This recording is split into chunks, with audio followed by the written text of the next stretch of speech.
we gathered as poets, and it was at that time men and women. And then I remembered a friend of mine who was a very, very talented performer, and I wanted her to feature for one of my shows. But then at that time when I asked her, maybe due to life, I noticed that she had gone through some things, and she needed that up and to remember who she was. So I asked her to feature for us. And she responded with, well, I don't perform in front of men. So I said, no problem. The next show, there will be only women. Would you perform then? She said, yeah, I'll prepare something. I remember from our days in college that this young person back then had performed the autobiography of Jane Pittman.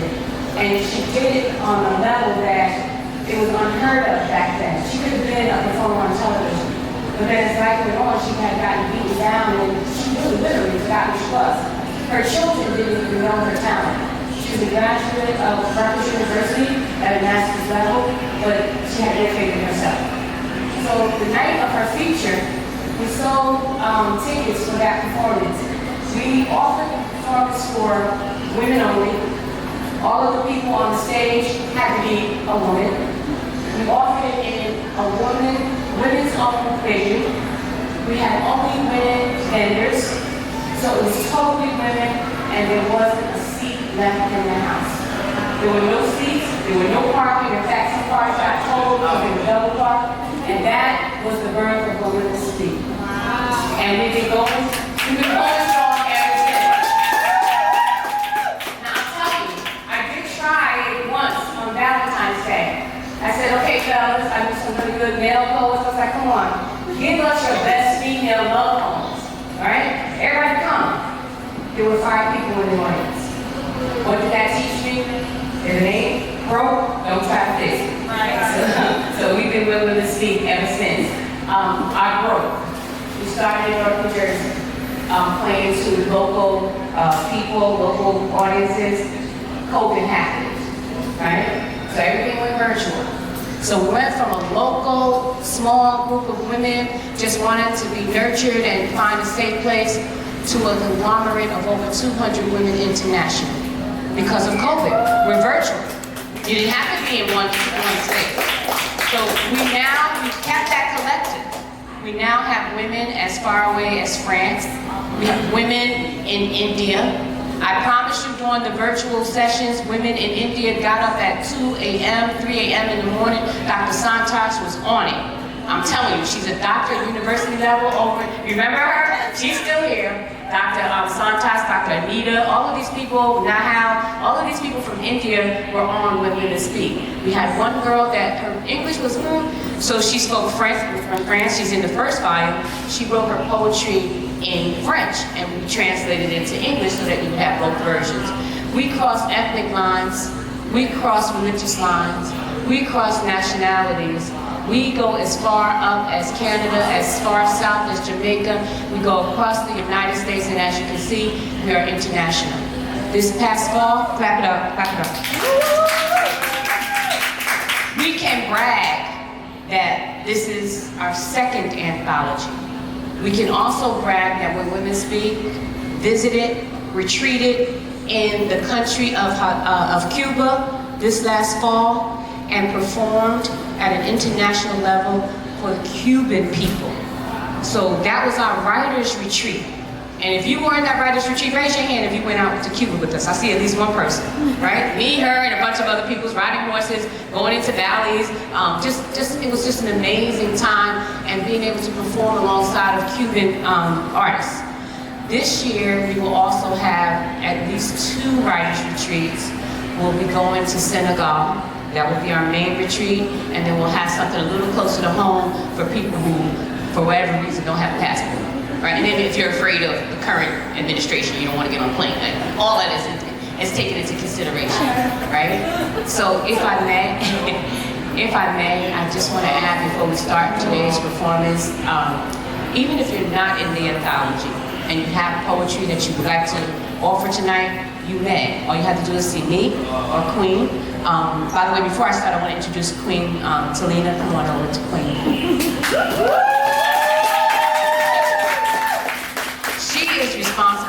Women Speak being in this venue this evening.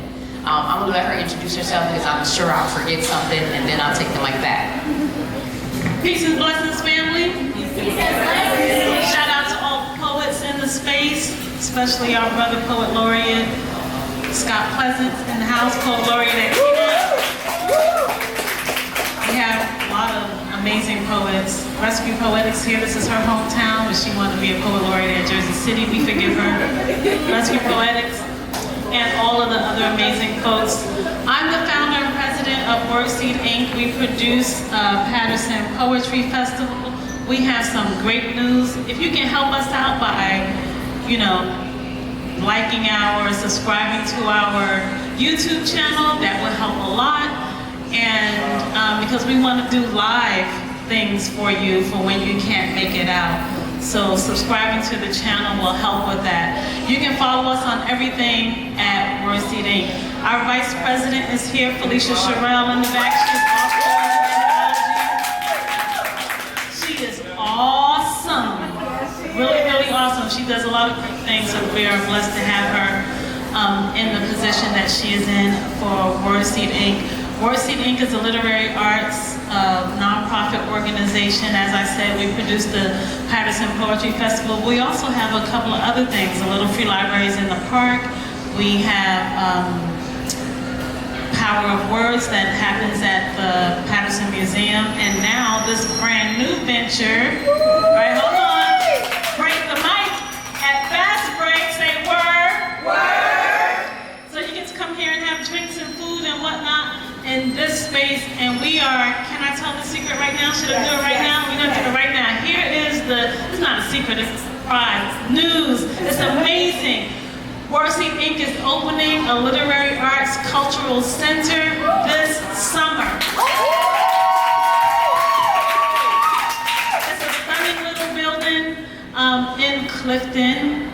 In West Side Park, so we're very excited about that. The signage and whatnot is going up now. So you'll be able to, writers, we want you to come there and just sit and write. We want you to come there and be a part of so-and-so's book signing. We want you to come there and learn about writers throughout history from New Jersey. We want you to come there and have your meeting. We want you to come there and go to the reading room, just come and be in the space. And I'm looking for a chess club. I want some chess people in there. So we are opening a literary arts cultural center this summer. It's just weeks away, so I'm very excited about that.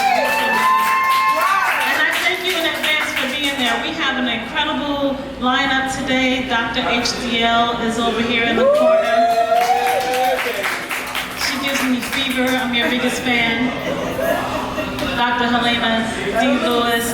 Keynote is in the house. She's on stage tonight. Keynote is also a Patersonian, and she's been putting on shows in other cities, so we're bringing her home. We're bringing her home.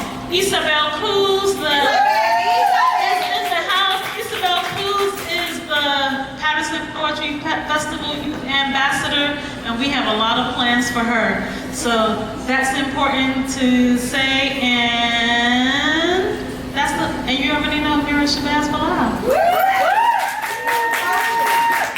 Okay, so we're gonna have a good night. There are things for sale because poetry is free, but the merch is not. So we have When Women Speak anthology. I'm so proud to be a part of this book. Thank you, sister. As a contributor, nothing else, everything else is her. And we have t-shirts from other Paterson Poetry Festivals, and we have a Talina Queen chapbook, and I think there's a couple of journals left. And go downstairs and get some food. And for the people who are speaking tonight, talk to those people downstairs every once in a while. Just go. Word.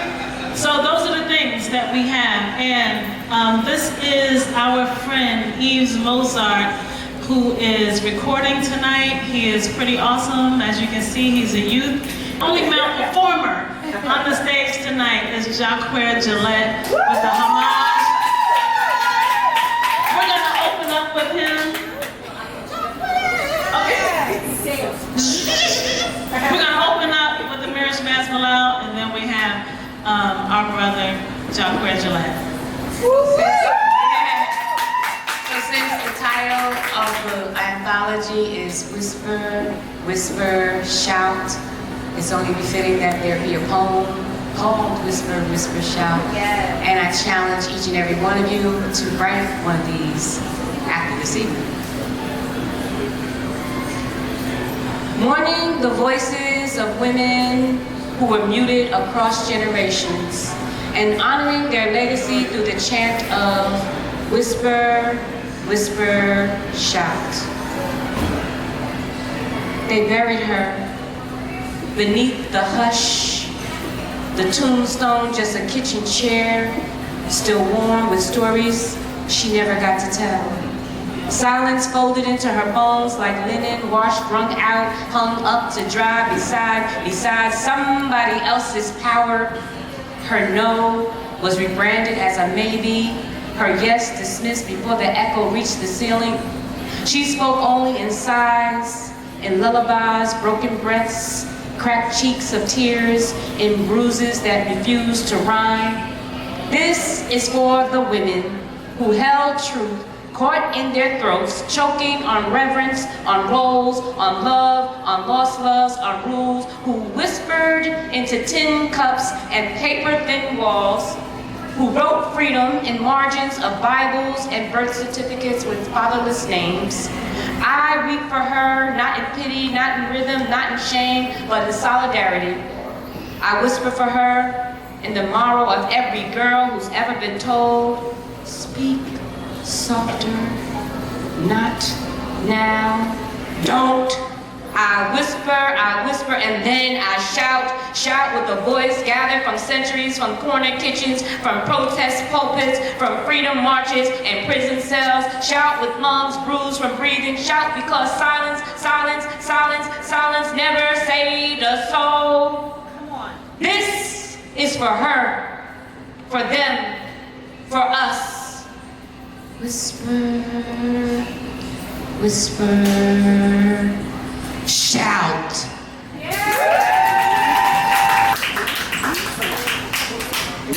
Can y'all hear me out there? Can we please give it up for Auntie Mary one more time?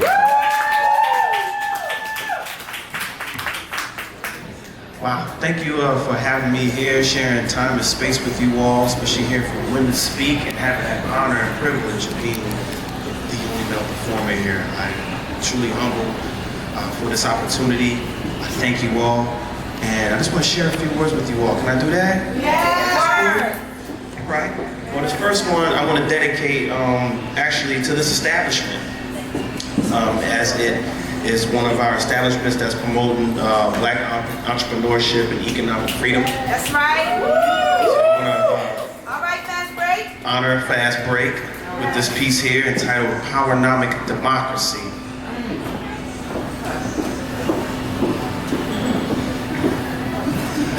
Better ways to build wealth to live forever and die free.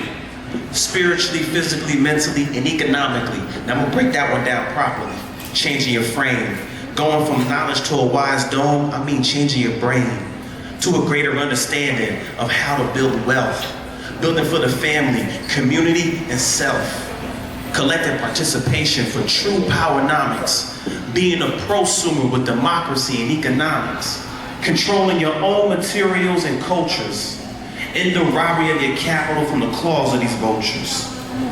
You don't have to go at it alone, don't be alone. Everybody can't be a boss, but they can be an owner. Ownership and the assets in which your lives depend on. Stocks in the companies whose products you spend on. Selling the scores with new business accords. Unionized labor co-chairing boards. Workers' cooperatives, no plantation operatives or systems. No more dead peasant victims. See, this economy abandons us, subjects and strands us. So let's buy back the blocks with community land trusts. Community gardens and community farms. Food to the people to fix community harms. Let's explore UBI, but to level the inequities as long-term investments, not short-term discrepancies. Creating family clubs of investments. It could be one of the ways for reparations assessments. But for all lanes of wealth, we must protect what life needs. global sustainability and rejuvenation of seeds, not for corporate greed, but for life itself to succeed, because there's room for all of us, and all of us can achieve wealth. Come on.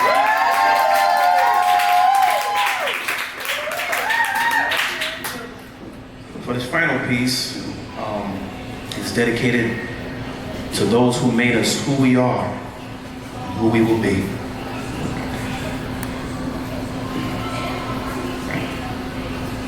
As we enter this world, you're the first of what we see. Not knowing you're our vessel, not knowing you're our Eve. You're the first to greet us. You're the first to feed us. But most importantly, you're the first to teach us. Just as our atoms is from the cosmos, the same birthplace of the stars, from womb to tomb, you are so intricate as to who we are. In fact, in this moment of honesty, I probably should confess, I am forever consumed by your ethereal, magnetic energy. I hope to be who you need me to be. I hope to be who you need to see. And I hope to be who you need for we. Because no love is like yours when it's born from your heart. Your love can start wars or stop them from starting. And no fury is like yours if you've been broken apart. We seek answers from your mind's home. We'll travel many distances and time zones, because you're the divine wisdom to our knowledge, the wise dome. You're the nurturer of our creations, backbone of every nation. It begins and ends with you, you creators of civilization. And when I see you, I see she, her, girl, woman, daughter, sister, aunt, mother, grand and great-grandmother, wife, princess, queen, goddess, life.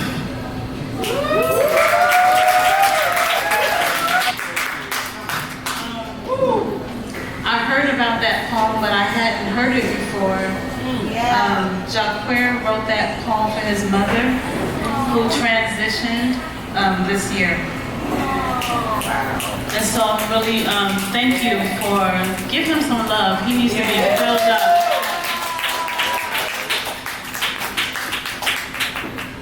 I think he was feeling nervous about doing it. He did the other poem first. He had to work up his energy for that one. So thank you, brother. We appreciate you for that transparency and that vulnerability. Thank you so much.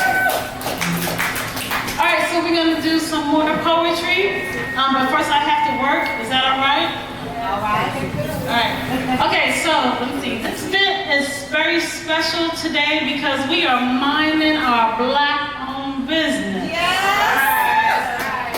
We're minding the Black-owned business that is the Fast Break Sports Lounge that we are here in this building, this space open this month on June 1st. And since then they hosted a whole bunch of things, but before it opened, the owners brought me up here and said, Queen, we need poetry in the space. And so you all are a part of the vision for this Black-owned business.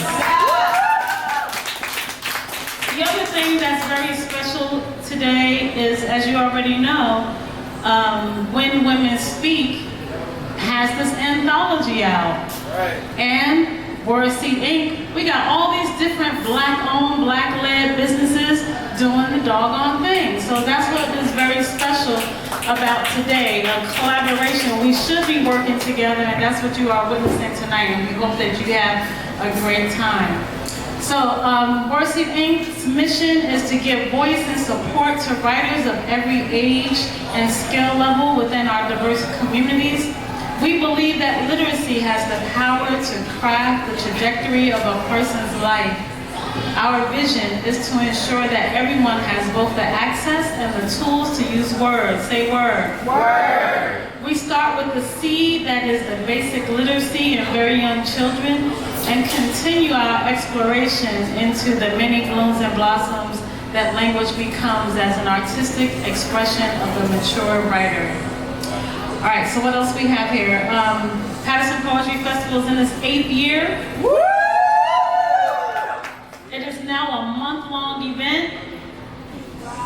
That's a good thing to clap for. This year we're doing 8 years, 8 venues, 8 events. So in October we're gonna have that beautiful Infinity 8, so look out for that. We'll start the countdown at 100 days, 99 days until Paterson Poetry Festival. And before I come and let the rest of the folks, let me see, I think that's it for this, because this one actually was designed for Poetry Festival. So, coming up to the stage, our beautiful, beautiful sister, Vice President of Morrissey Inc., reading from the When Women Speak anthology, which she is included in, Felicia Sherrill. Everybody say word. Word. Thank you to our sister Amira. Thank you for the platform of When Women Speak. Thank you to Fast Break. Y'all doing y'all thing down there. Hey y'all. Hey. And thank you all for coming out.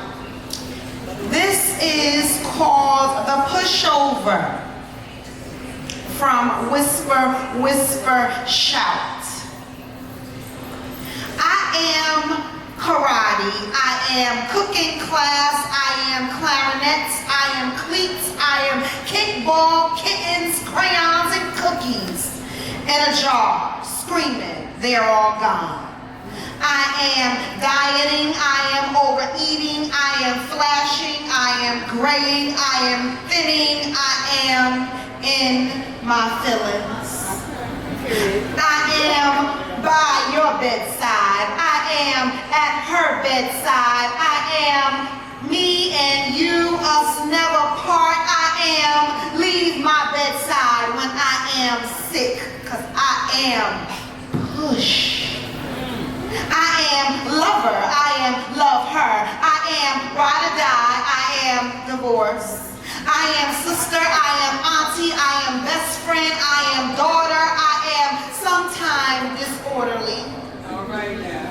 I am don't ignore her, I am support her, I am court her, I am warn her, I am don't abort her, I am grandmother's hot toddy, I am sleepover at auntie's, I am beads and braids on Easter Sunday, I am eyes that lose you, I am hands that soothe you, I am prayers that heal you, I am breath that warms you.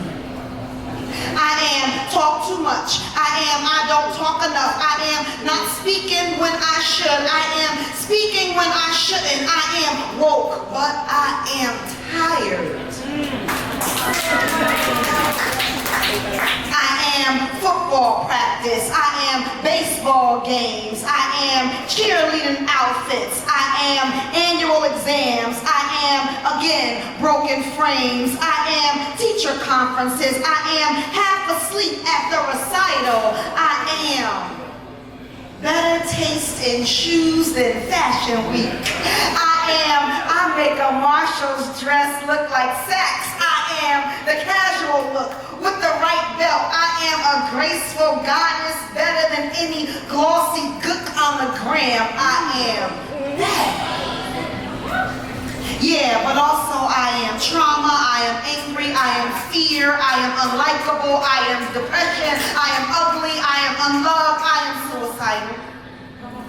But I am brick by brick, I rebuild, I am resilience, I am perseverance, I am persistence, I am progressively proceeding with purpose, I am positively in love with my pen, I am passionately pursuing the promise, I am plowing past perfection, I am planting peace, I am praise, I am presenting these popping poems like a poet with pinpoint precision. I am passing the torch. I am pushing past pain without permission. I am perpetually practicing principles to preserve and position me past the plot. I'm trying to prevent the pit, because I am prayer, I am power, I am push, I am woman. Thank you. I'm so excited.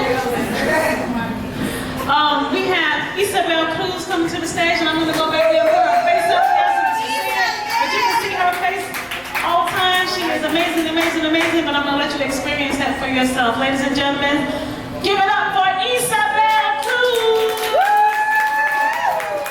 Thank you, Queen. Thank you, Queen. Thank you, Amira, for having me and for publishing this book. I'm going to do my one poem that is in the anthology. This is called Motherly Love.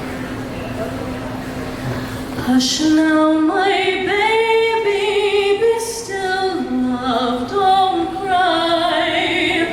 Sleep as you're rocked by the stream. Sleep and remember my last lullaby. I'll be with you when you dream. Just think of what a mother would do for her child.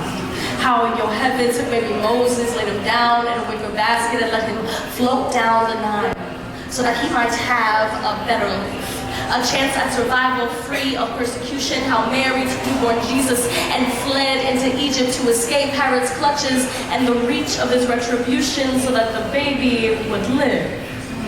Just think of what a mother would do for her child, and now try to understand the mothers that flee across borders, traversing miles of desert or stretches of water with nothing but what they can carry, searching for a better life. Their chance at survival free of persecution. Think of the desperation of Yocheved and Mary and thousands of refugee mothers across the world. Think of that the next time you close your borders. Think of that the next time you tell a ship it must turn around and go back.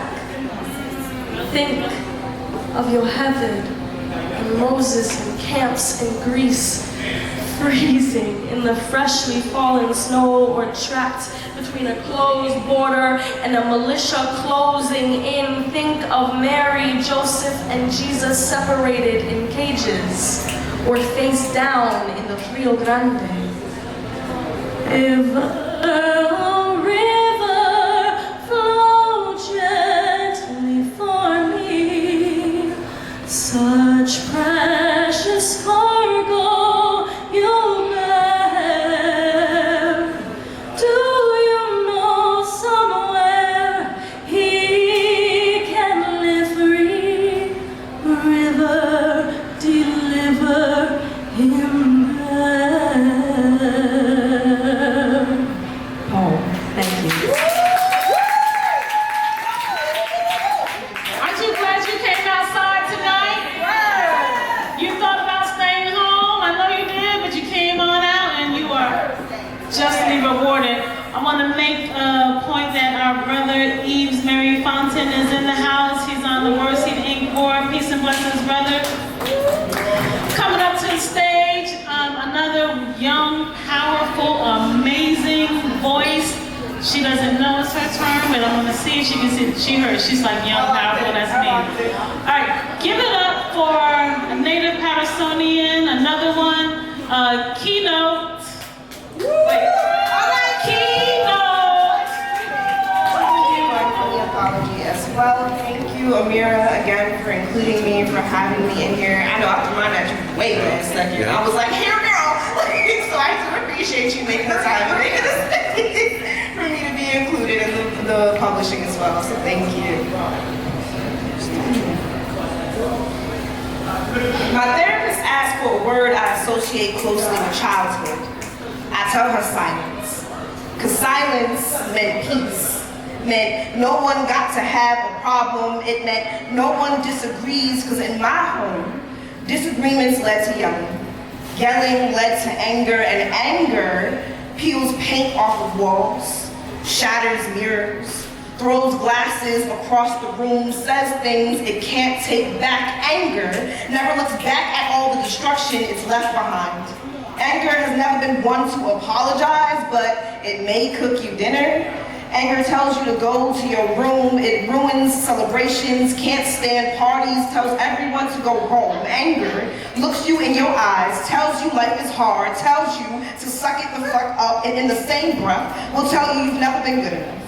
Reminds you of every flaw you have, and if it keeps this up, you swear you just might start peeling paint off of walls, shattering mirrors, throwing glasses across rooms, saying things you can't take back. Anger sometimes took our home, stripped any happiness from its bones and left it bare. Would turn our house upside down, shake out any spare drawer we had hidden down in the basement and leave us there. Leave us without anything to say, leave us silent. Thank you. Woo, come on, King!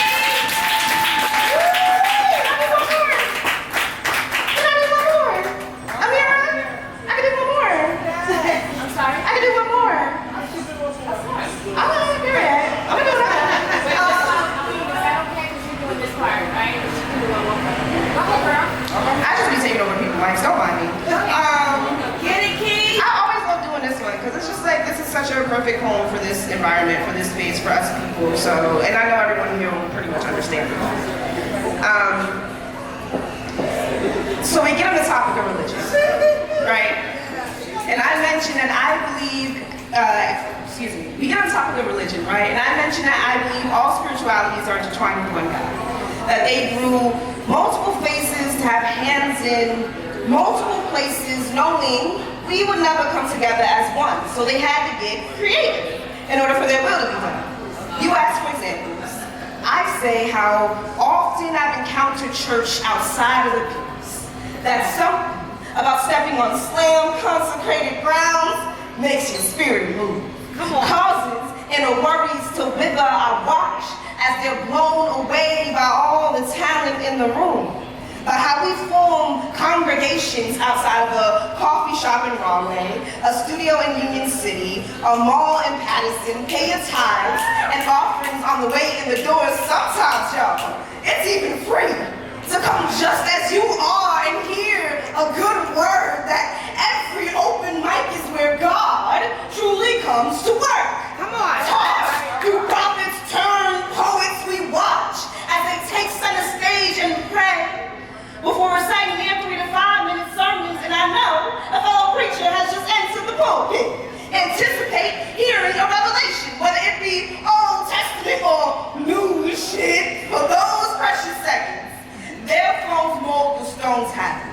Each poem, a new scripture, each line, its own verse. We are your pastors tonight. These are our testimonies, and they will be heard. You will receive it.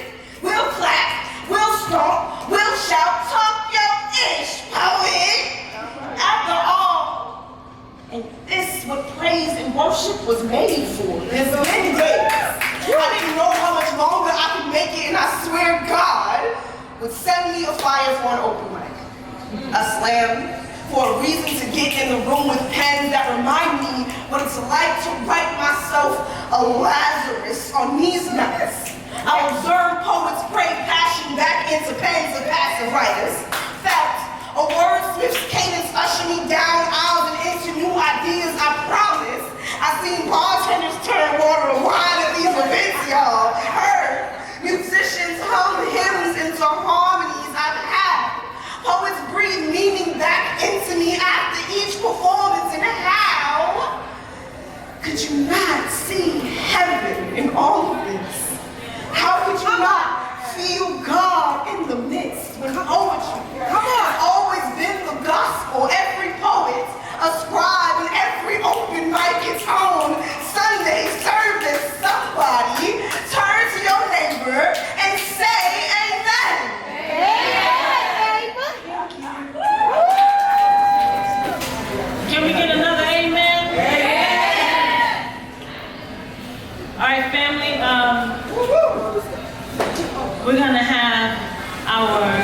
Mr. Rescue Poetics come up here. Rescue Poetics, When women speak. When women speak. Cuando mujeres hablan. When women speak, we are reminded that kindness is not weakness. Cuando mujeres hablan, hablamos de nuestra cultura, vida, de donde nuestras espacios nos dejan. Articulate with more than voices. When women speak, whispers of wisdom tell forgiveness does not erase the story. When women speak, actions of sacrifice, moments of pain, lifetimes of vulnerabilities, lessons in defeats, encouragement through victories. Cuando mujeres hablan, when women speak, bending and never breaking, hablamos de nuestros corazones con tranquilidad y al paso, hablamos con acción, pasión y directamente. When women speak, we hear a community of stillness, give voice to the silent, embrace the wayward, welcome your voice in a universe of voices. When women speak, the language is based in love, built on a foundation of lessons forced and created, giving strength to otherwise ignored. When women speak, it takes a moment to articulate that the echo we hear is the voice of those who speak back. Acknowledging and accepting that when women speak, we are not alone. In this vast world of mothers, sisters, friends, and daughters, our secrets are respected, protected, and eased. When women speak, we never speak alone.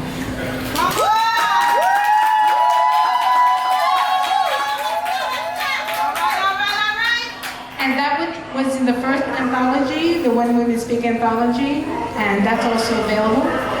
And this piece that I'm closing with,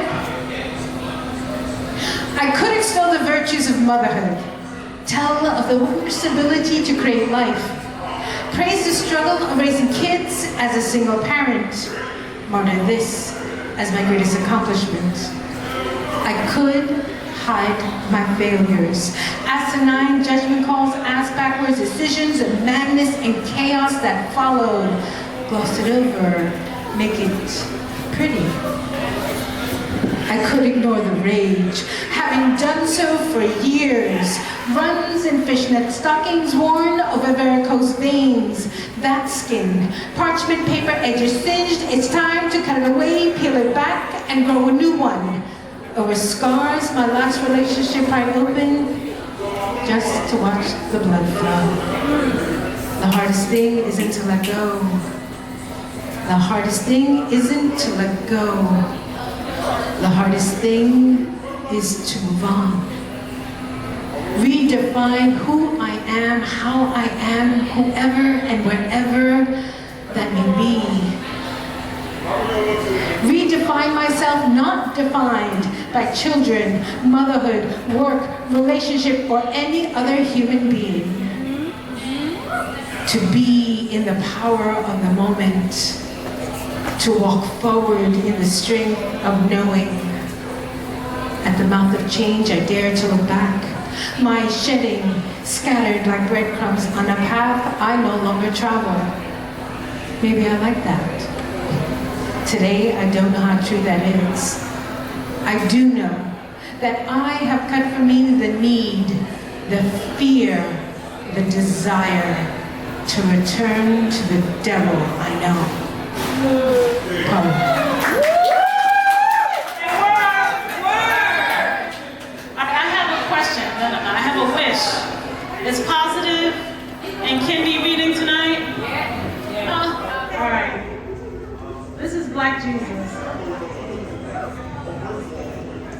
I know.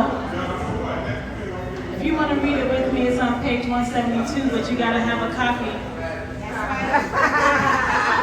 I better. I know. I know. I know. I know. I know. I know. I know. I know. I know. I know. I know. I know. I know. I know. I know. I know. I know. I know it won't be long.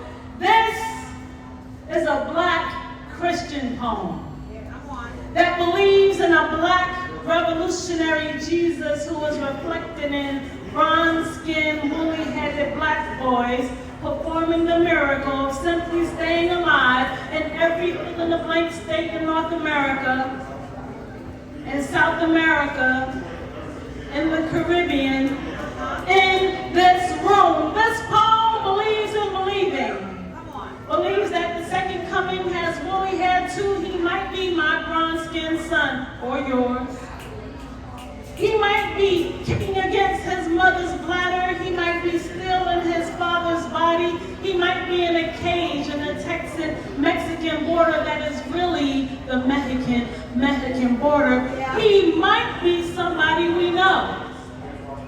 Somebody we counted out, somebody we least suspected, somebody we discarded or killed.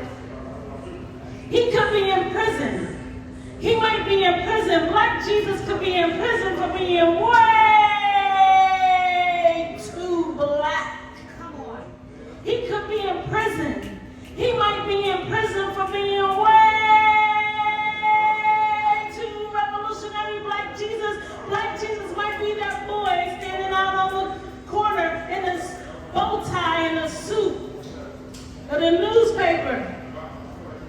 Standing there where church people won't go because we don't consider making domestic missionary trips on Martin Luther King Boulevard, on Main Street, in the projects. He might live just down the road. He might be on the corner. He might be in a choir stand. He might be in deck in an open mic. He might be on the Gaza Strip. He might be in a loop that may make him unrecognizable to his neighbors who did not love him as he so loved the world. He might be in a high school auditorium. He might be waiting. He could be waiting. He might be waiting for just the right praise. He could be watching. He might be watching. He could be watching for just the right worship. Black Jesus, let Black Jesus be worth the effort. Be your miracle, be the signs, be the wonders, be life, be your salvation, be your strength, be your comfort, be compassion, be your all and everything. Black Jesus, he might,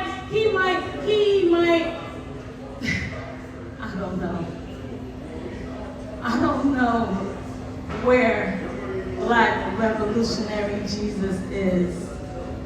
And I don't know when Black revolutionary Jesus is coming back.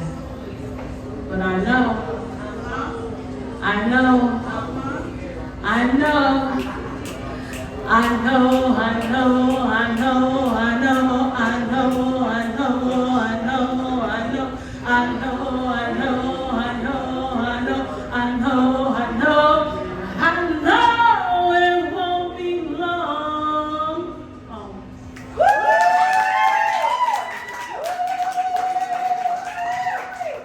Get yourself a copy of Whisper, Whisper, Shout. Sister Yves-Mary is over there with the copies right now. My sister, listen, everybody needs a little HDL in their life. Say word. Everybody needs a little HDL in their life.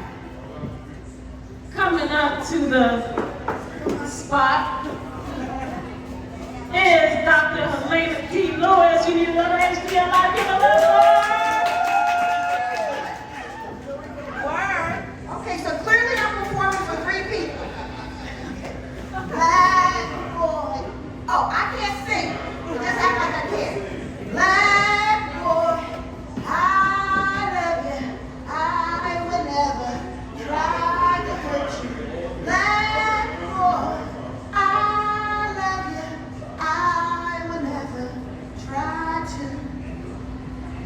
Black boys learn different. They learn punishment. They learn pain. They learn conformity. They don't learn freedom. They don't learn joy. That barefoot in grass, running with your face towards the sun, eyes on the future, that 21st birthday surrounded by loved ones, complete with hugs from both father and mother, nana and papa. Black boys learn difference. They learn trauma. They learn how not to speak about it. They learn how to hold it in and pass it on, and how to let it manifest. Insert high blood pressure, insert ulcer, insert drug use, insert suicide, insert prison. Black boys learn different. They don't learn healing. They don't learn forgiveness. That forgiveness that comes with white faces, generational wealth, and lawyers that are not public defenders. Black boys learn different. They learn disappointment. They learn unfair, state and SCI numbers, two with a 3 flat and mandatory minimums. They learn how to survive but not live. They learn the taking up time behind bars. They learn inmate. They learn felony convictions. They learn loneliness. They learn depression. They learn abandonment. They learn anger. They learn stress. They learn suspicion of school and prison school pipelines. They learn to accept the fact they will most likely be misunderstood and murdered before a fair trial. They learn. Black boys, they learn difference. They learn the former presidents with 34 felony convictions would take out full-page ads demanding execution instead of exoneration. They learn less than. They learn pain. They learn like George Slippy Jr., who at the age of 14 and 6 months in 1944, in an unfair trial by adult white male peers, your 90-pound frame would be too small for an electric chair, but that won't stop the switch from being flipped. Black boys learn different. They learn Ritalin. They learn ADHD diagnosis. They learn overly medicated. They learn how to forget who they were meant to be. They learn fear. They learn the holding of pocketbooks in elevators. They learn how to Montgomery brawl. Black boys learn different. They learn different, but they don't learn love. They don't learn peace. They never learn to be black and free. Black boy, I love you. I will try to hurt you.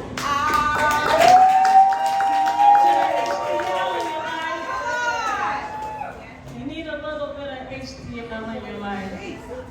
Oh, aren't you glad you're here? Yes. Listen, another person, there's a lot of people. I'm happy because there's a lot of people in here that I'm just in love with their poetry, with their presence. And one of those people is wearing purple tonight. Come on, somebody. So we're going to have a little bit of positive in this space. Aren't you positively excited to hear positive? Yes, ma'am. Somebody say word. Word. And she brought the baby girl with her.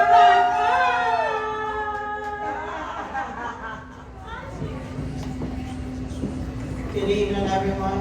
Good evening.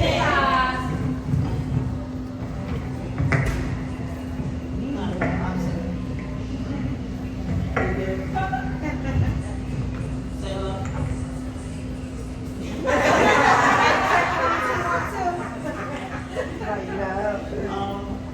It's a pleasure to be here. I enjoy each and every one of y'all that contributes to this project. So honored to be published alongside with you all. Forgive my temper. I'm working through grief, so I'm just somber. The piece I'm going to read is My Children Get Me. My children get me. I give them all of me. Turned my body into a portal to bring them forth, pushed them through every wall in my womb until I laid eyes on them. Held them in my arms, cradled them to the beat of my heart, watered them with my tears, and fed them from my breast. Watched over them as they rest, my children get me. I give them all of me, even after I complain about doing so, especially after I complain about doing so. They get the girl who is trying to figure it out, the woman who knows she's their mother, the protector, the provider, the enforcer. I love them down and lift them up. I am their biggest supporter and smallest fear. I cheer them on, guide them along, and redirect them when they call. I give them food, I give them my clothes, I give them my sleep. Went to war with myself to give them peace. My children deserve it all. So I give them everything I got. Tell them that they are a reflection of God. No one can give them the world because they already are everything. They are everything to me. I hope they see that I would give them my last breath, beat on my own chest to resurrect myself and do it all over again if I had to. My children get me. I played the fool and the hero, the friend and the villain, Cupid and the fairy, a witch and a bunny, whatever was necessary to put a smile on their face. I let them know that when it comes to priority, they have first place. My children get me. I give them all of me and will continue to do so for as long as I live in this body. And even after I depart, I direct my energy to take up space in their hearts because death will not tear us apart. My children will always have me.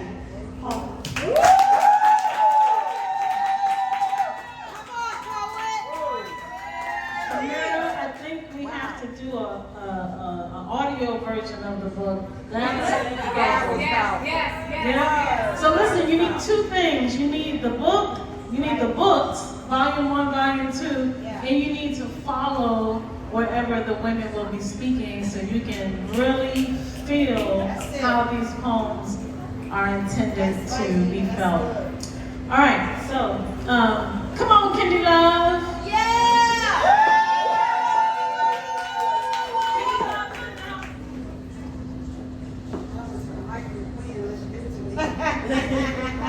Good evening, everyone.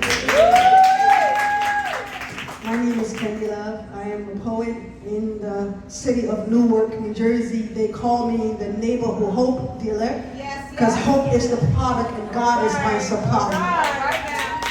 So, if I may, first I want to say it's always good to be here, and when women speak, I love the visionary of this. She's the reason, you guys are the reason why I'm here. But if I may, I have two poems I want to do, and the reason why I want to do two, because the first one is a tribute poem. If you know anything about me, I live my life as a service to others. I love giving people that flower wine, they can smell it and receive it.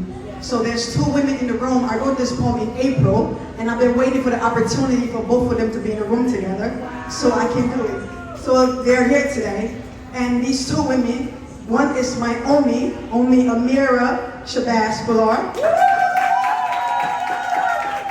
And the second person I want to tribute and dedicate tonight is official now. She accepted the title, Dr. Helena D. Lewis. I want to say I love you guys. You guys, they are legends, guys.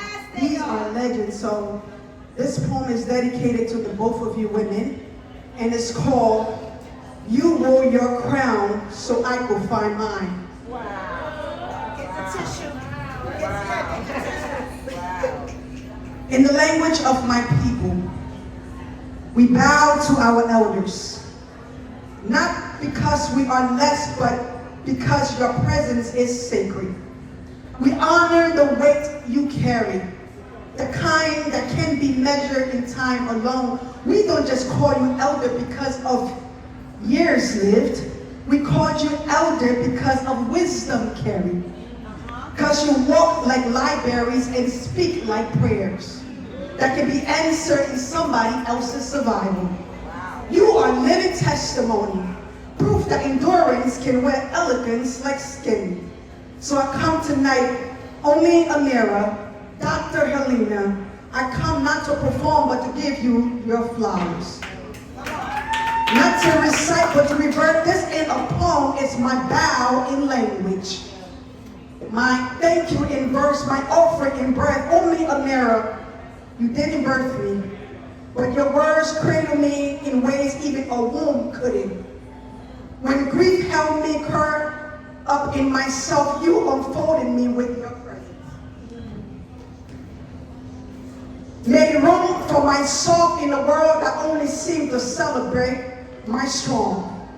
You saw the cracks and didn't finish. You covered them. You loved the broken parts of me without asking me to fix them first. You held me like a sanctuary, quiet enough for my healing to speak. Auntie Dr. Helena D. Lewis, you didn't just see the poet, you saw the person, the one behind the metaphors, behind the mic, behind the smiles, and you accepted me as niece like it was a name I was always meant to carry. Like it belonged to me even before I believed it. You called me worthy before I had the words to claim it. Truth is I'm grown. But sometimes I still need a mama to say you're gonna be okay. Still need an auntie to wrap me around her arms and say, you are strong enough to go through it. Because this little girl, the little girl in me is still standing at the edge of my biological mother's silence, still waiting for a hug that never came. Still hoping to say or hear, I love you spoken without struggle. She still aches, this little girl, still hides behind palms, hoping someone will hear her cry, without her having to explain it. But in your presence, she finds a place to exhale. You two, you didn't just pour into me, you restored me. Love me with intention, cover me with kindness, and wore your titles like crowns. Not the kind made of gold, but the kind made of grace. The kind passed down through lineage, threaded through sacrifice, worn with humility and power. So I give you your flowers while you are still breathing. Not when your name is etched in stone, but right now, right here, while your laugh still fills the room and your presence still holds me. Because too many women like you go on love out loud. Unthink, unseen, uncelebrated, but not on my watch. This poem is my offering. This might be my altar. These words be my vow. I bow to your power, to your softness, to your survival, to your yes, to your keep going, to your I got you. To the way you saw me and didn't look away. To the way you whisper, live, Amira. The way you whisper, live, and meant it. Because of you, I don't just write, I testify. I just don't speak, I remember. I don't just perform, I become the story. Become the proof. Become the praise. May your names echo louder than silence.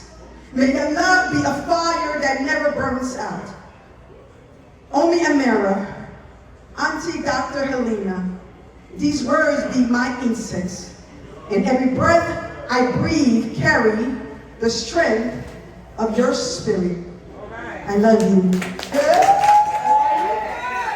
I'm good. And you guys don't understand, man. I have a great mother, and I thank God for the woman that birthed me. But I also thank God for these women who shows me the kind of affection that I don't receive on the other end. Every time Amira hugs me, she heals me. Every time Helena smiles to me, she heals me. And I know I always tell you guys this in private, but I honor you, and I thank you just for your existence. So, I can't leave this platform without doing a poem I wrote specifically for this book. Amira gave us a challenge, so I fulfilled the challenge. So, this is called, it's Whisper, Whisper, Shout, right? But it's called The Women Who Turn Silence into Sound. And this is a true story about my life, guys. I was born in a war cry. Not the kind that shatter glass, but the kind that cradles the broken while still daring to sing my lullabies with sirens. My childhood, a funeral that never stopped mourning. I learned to whisper in a land that thought silence with gunfire. Taught to keep my voice behind my teeth, my dream between my ribs, as if freedom was a thing women had to bleed for them just to taste. But even a whisper becomes a war drum when you lean close enough to listen. Even silence, when filled with enough grief, becomes a rally cry. We, the women, have always spoken in three parts, Amira. Whisper, whisper, shout. First came the whisper. In kitchen thick with stories. Between wombs and warm hands, we whisper recipes and revolution. Breathe survival into scalps, hit dreams in head wraps, and stitch strength into seams. Then came the second whisper. The one we wrote in journals in jail cell. The kind that tastes like truth but sounded like rebellion. We whisper into spaces we weren't meant to exist loudly. Scribble poems in margins because they wouldn't give us pages. Still, we wrote things that move mountains. When we shout, the shout came. The shout came, oh, when the shout came. Yeah. It was not an echo, it was an earthquake. It was Harriet stealing stars for a map. It was sojourners chilling moans with the questions. It was Nina Simone's in a minor. Yeah. Singing what justice couldn't pronounce. It was a survivor turned the neighborhood hope dealer. Spelling truth from Newark to the clouds. It was you. It was you. A mosaic of every mother who ever lost a child and found her power in the hollow of the egg. We are no longer asking for permission to speak. We are the permission slip. We are not waiting to be called on. We are the call. We are the voice in the quiet. Not begging for rescue, but declaring presence. Our stories are not soft. They are still shaped by struggle, tears that turn into rivers, laughter that rose from ash. We are the storms and the stillness, the eye and the edge. So listen closely. Listen closely. Listen closely. This ain't just poetry. This is eulogy for silence. An anthem for survival. A love letter to every single woman who's ever whispered her name until the walls remember who she was. We are the daughters of thunder. We whisper in threes, and then we shout. And when we shout, the skies listens. I'm sorry, Jules. Come on, to the stage. Power, power, power. Give it up for Jules.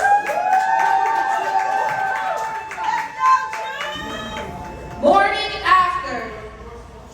The morning after, I wish for the campaign signs to disappear as quickly as Halloween decorations. But the brave markers remain, beneath them hopes for change. October leaves shifted colors, not politics. Stripped themselves from the trees and fell from the sky as if the dead had a ticker tape parade. Trees extend their branches, but they can't reach the oxygen they need. The colors run from red to blue and the nation bleeds. In the distance, the purple monster grimaces under golden arches, and only the rich are happy with the meals they spoon feed us. Parked at the chain coffee shop when I cast in my vote. Closed doors silence the siren, not back on my bucks. I don't wish to be part of your social studies project, so don't project your thoughts on me. Come on. It's still fall, and after all of this, don't tell me it is what it is. When we are once again staring down the barrel of the 45. Trees will soon bear truth. The roots are still alive. The morning after, I felt the nausea rise from my stomach to my throat when a pickup toting a flag reminiscent of the Confederate. I mean, it bears the name of the president. Raced through a red light and nobody stopped him. If he had been pulled over, I bet he tried to play the trump card. I wonder how many woke today in panic, wish they lived anywhere else on this planet. In the Matrix, the choice is up to you, but the pill to swallow is both red and blue. I fight the taste of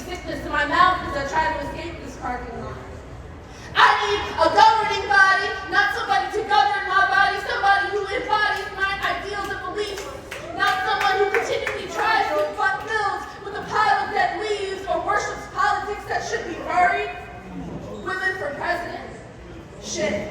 You say America isn't ready for it. The words that are unspoken here is that the system is broken, my dear. Last night our country got fucked, and we're still looking for a new plan.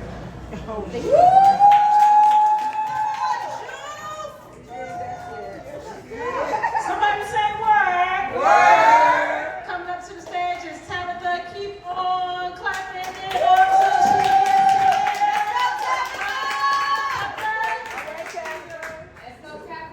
Thank you so much, everyone, for sharing your talents, for being a part of this. You know, we can't have anthologies without multiple voices, and I really enjoyed reading both this anthology and the first.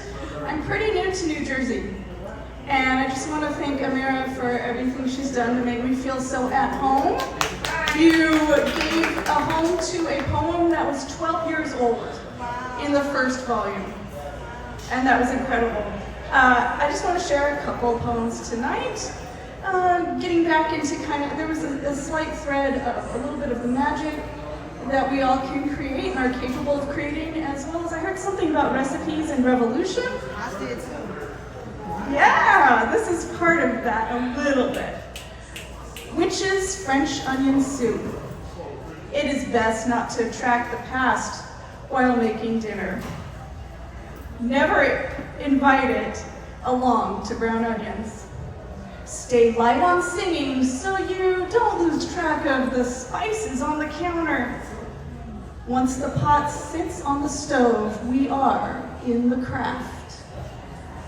Undoing my own undoing, I slice a once in 100 years, a once in 100 years illness. Cost me 1 onion for the soup.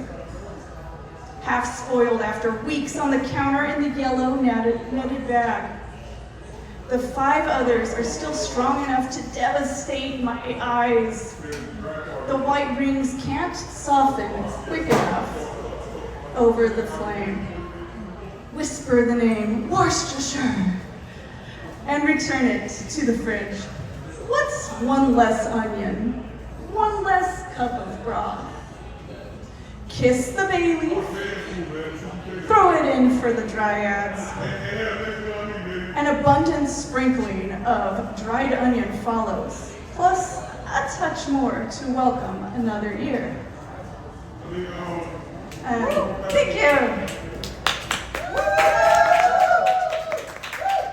And here's to hopefully another year full of festivals and poems to be written and celebrated.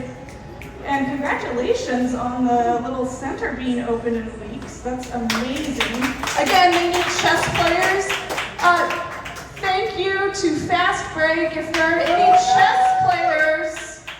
chess players, come on up and talk about a beautiful venue to play some chess nearby. Okay, I don't know much about this area, but You're doing a good job.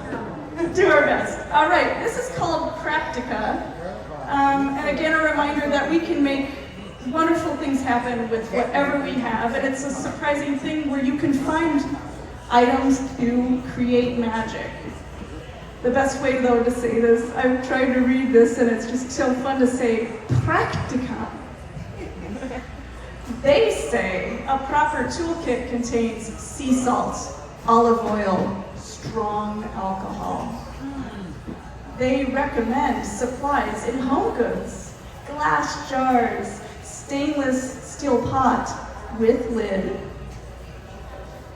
strainer, heat-proof measuring bowls and cups, spoon, knife, string, and other items fulfilled at greater and lesser grocers. Gauze, cheesecloth, parchment paper, baking sheet. They say always keep an assortment of plain white candles on hand. Animal bones, claws, feathers, and teeth, and colored inks and papers can also be useful. Black and white cloth can be cut out of old t-shirts.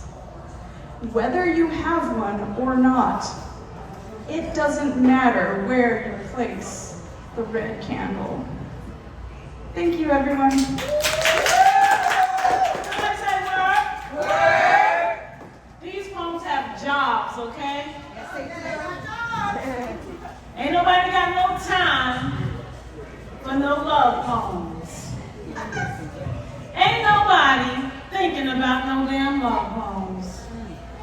Don't nobody care about no love when we got blues and we got bills and we got blues songs about the bills. Don't nobody care about your doggone lips or how them damn lips be coated in amnesia or how when they touch me anywhere, like I said.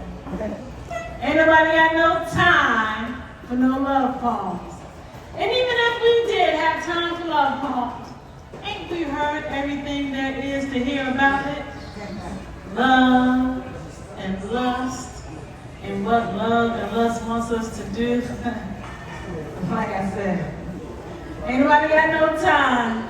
No time for no damn love poems. We gotta get ready for war with these poems. Arm our children with these poems. Record our history with these poems. These poems were intended to apprehend, you know, the ones who weren't running away, got taken away, are still away, and can't find their way back home, even with the right to abode. These poems praise Ghana. Praise Marcus Garvey, praise Gullah Island, praise the souls forgotten in the Middle Passage, praise those fighting the thieves who stole us, acknowledge the ones who sold us, and the ones who bought who was being sold, and the ones who sold our soul and buried us beneath piles of legislation and water. So much water. These are protest poems. Anybody got no time for no damn love poems? Yeah. We gotta make these words ammunition. These poems have jobs. Real serious issues must be tackled with these poems. Can't nobody be wrestling with thoughts of increased heartbeats and panting and panting and panting and panting. And like I said, ain't nobody got no time for no love poems, no. Somebody gotta write about blood and bullets and pain and poverty. Somebody gotta write about real racism and all the damn isms and the cousins of the isms. And somebody gotta write about caring. Ain't nobody got no time for that. So we ain't got no time for love poems. No. And even if we did have time for love poems, your body, that is my body too. And our tired souls, which are tired souls, and old souls too, would blend with heart and mind, and we make the kind of love that be producing love children who we be writing poems to and for and about, like this one that wasn't trying to be no damn love poem. But man, ain't it love that make us write these damn poems?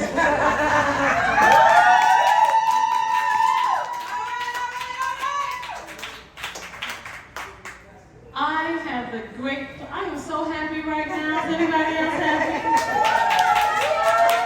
I have the great pleasure of bringing back to the stage the editor, the visionary, the amazing, the photographer, the mother, the wife, the just all over artist, the teacher, the amazing, the incredible. Come on, shout out your adjectives. Shout out your adjectives for Amira. Oh, yes. Amira Shabazz Bilal. Wow, this has been the most amazing night. I think we have one more reader. Are you going to read tonight? Okay. So I will finish the anthology. I'm last, right? Okay, so I will finish the anthology readers, and if there's anyone in the audience that would like to read or share a poem, feel free to do so. I want to talk a little bit about the book, though. So first of all, isn't this lovely? Yes. Right? Isn't it lovely? So, isn't it lovely? No, just kidding. I want you to know that the cover is an image of another female artist. She may not be a poet, but she is definitely a talented creator.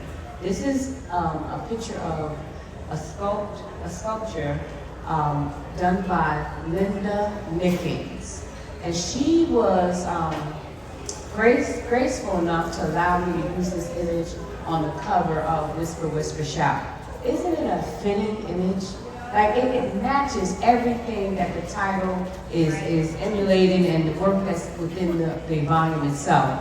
If you page through the volume, you'll also see various images of our women, our When Women Speak women in the book, doing their thing. Lovely images, and I like to say that when you see the images on the pages, they don't necessarily match the poem that they're with, and that's done intentional.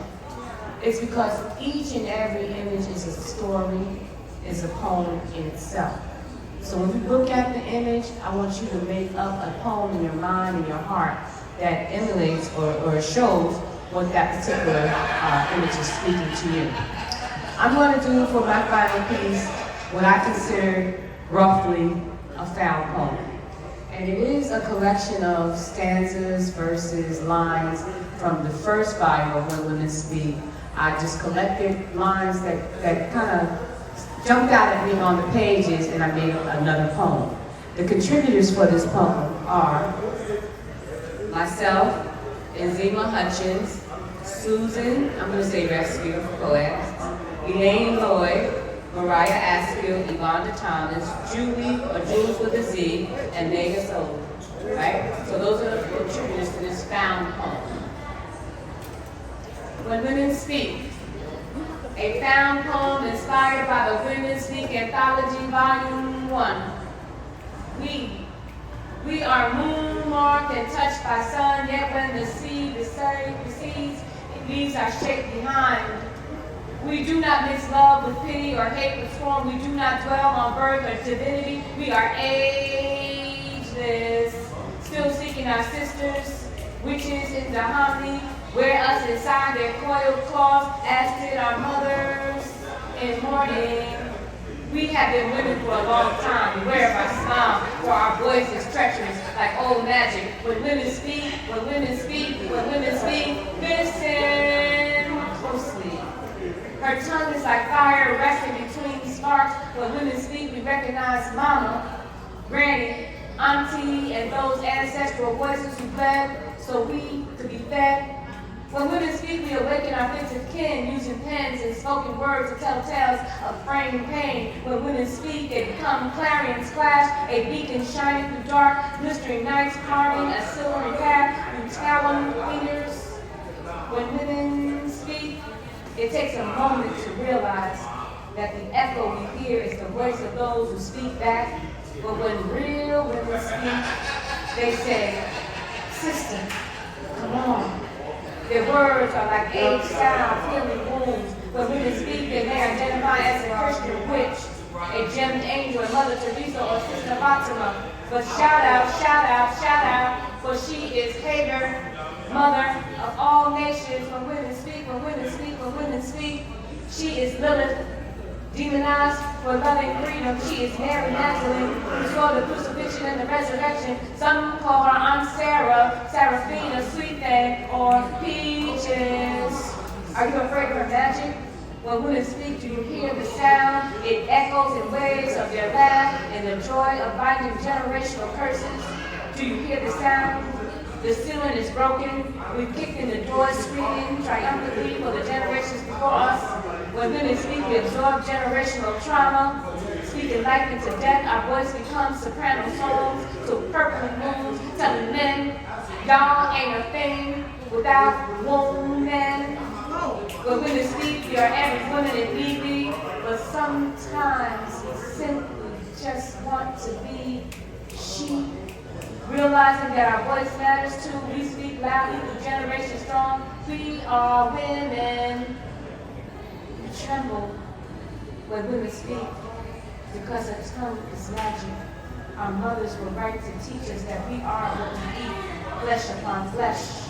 Queen speaks on the manner of love in all of its languages. lyrical libations are the nectar that courses through our veins. We give libation and untied reins for queen after queen after queen after queen. And Hawa be Eve, and Eve be Hawa, and Noah tells Eve to shh. I was really upset about work, being the only African American woman in roles, and fuck that job. There you go. I am the toughest, baddest, most valuable asset walking this path. I have endured hardships, carried burdens of judgment, been invited to have a seat at a table where there was no chair. I had to build my seat from tears and scraps and wooden planks with splinters. I am a well of uncut diamonds. Every time I speak, I drop gems. I walk in front of people who are blinded by the shine of my thoughts, or too dumb to see the riches I possess. I walk with assurance, even in the roughest terrains. Spectators find me fascinating, but show me disdain. Swimming in the sea salt of their emotional waves. See, God said you are the fiercest of them all. They try to cut you down, but you will stand tall. Your tears water the dreams, and you will keep on glowing. I'm a black woman in corporate America. I must keep on going. So, the silence of the silence. All right, let's all